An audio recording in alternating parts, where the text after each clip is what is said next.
Yeah, the foxing side of it, I think we should maybe point out that this time of year is ideal. It's ideal for foxes. Yeah, they're all pairing up. They're pairing up. Yeah. Covers down.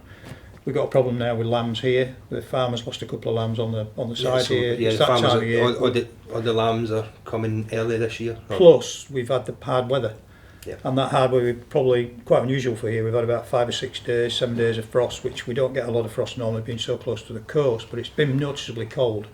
And that's really pushed the foxes in. We've noticed activity on the back here, a lot and probably quite a lot of foxes. It's just sort of concentrated them. Yeah. So it's fairly important to get out there and get on top of them, especially now, as you said, they're pairing up. So therefore, in sort of February, March, April time, depending on where you are in the country, they'll be having obviously cubs.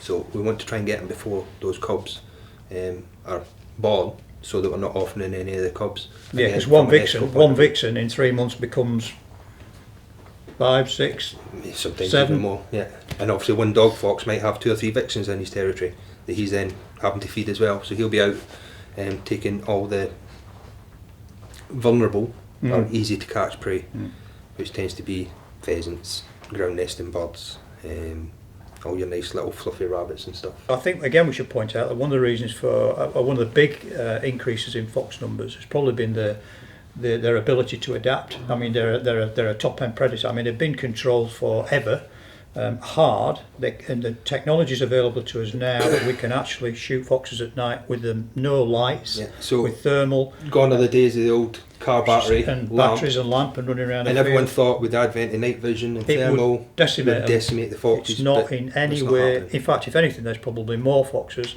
And there are two reasons. The pandemic was a big issue with foxes. Yeah. Nobody was out there controlling foxes. And deer. Deer, yeah. Well, less of a problem with deer, because that means there's more for us. But with the foxes, they just boomed. But also they've adapted extremely well to the urban environment. So now you've got people feeding them, living in the central London. There isn't any city in the country now that you drive through there at 3 o'clock in the morning, particularly in student areas, after a night on the beer and chips and other things laying down, and the foxes will come on and hoover them. So you drive through any city in this country at 2 o'clock in the morning, and you will see as many foxes wandering around, if you know what you're looking for. Usually scabby Foxes. They're creating a little oasis of fox numbers, which then push out into the countryside.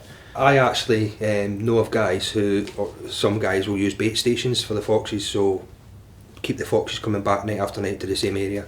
And I know guys that are actually using KFC, Bones and McDonald's. Because they get used to them. That's what they're eating in the urban environment. So they're drawing them out of the towns and cities, and that's what they're using as bait.